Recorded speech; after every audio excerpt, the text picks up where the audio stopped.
Kia ora. Thank you. I stand to take a call on this bill. You know, Mr Speaker, you don't need legislation to launch a government-funded program to support the delivery of food or meals at schools unless you want the Board of Trustees to do other work other than govern their school, the role that they've been put into. I take offence to the fact that people have said that we don't put children at the heart of our policies. Of course we do. Look at the vulnerable children's policy that we have provided. The Children's Action Plan. Where was the opposition when it came to looking after the kids when they ruled for 9 years?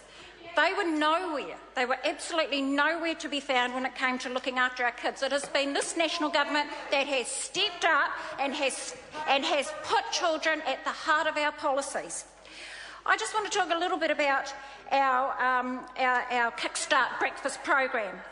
Already, there are 85% of Decile 1 schools that participate in this government Kickstart breakfast program. We're a government that is about a hand up, not a handout. We respect what parents' roles are in raising their children.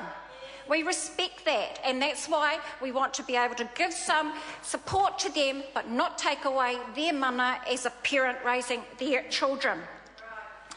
This Kickstart breakfast program, there are almost 600 schools and over 25,000 children that are benefiting from this program.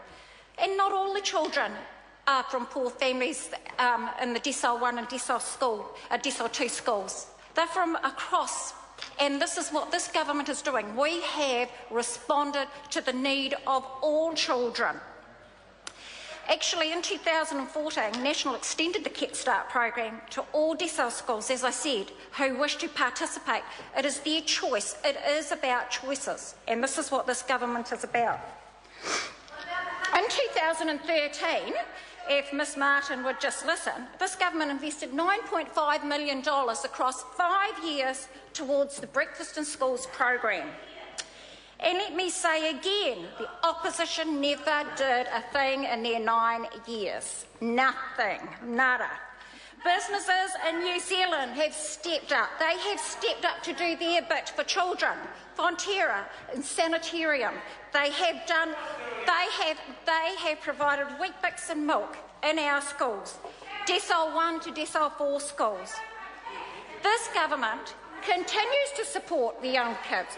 Kids can continue to provide food for 4,500 children a day. Kids can in 223 schools. That is absolutely amazing. The Fruit in Schools scheme also has received $174 million per annum, which results in 97,000 students receiving fruit on a daily basis.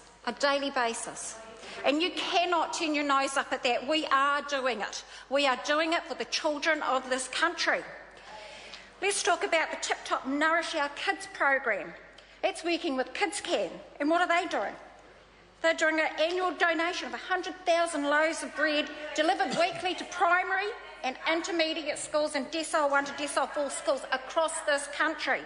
Across this country, that's about 7,200 children a day being fed with Tip Top Nourish Our Kids program. Mr Speaker, the potential costs of this, of providing school breakfasts and lunches to all pupils in Decile 1 and 2 schools is unlikely to be less than $100 million per year. That is a lot of money. The number of full-time equivalent students at 500 Decile 1 and at the 500 Decile 1 and 2 schools is approximately 108,300 based on the 2013 March roll, which is provisional. This includes both primary and secondary school students. Now, when you start to add $5 per day, per person, per meal, we're looking at approximately $100 million a year, $100 million. Mr Speaker, this government is continuing to invest in the children of our country. We're looking after their education needs. Remember, no other government has. We have. And we're working with the various businesses and organisations to ensure that those most vulnerable are receiving the best start to their school day through the Food and Schools program and schemes. Mr Speaker, National does not support this bill. Jacinda Ardern. What an absolutely bizarre contribution from that member to stand up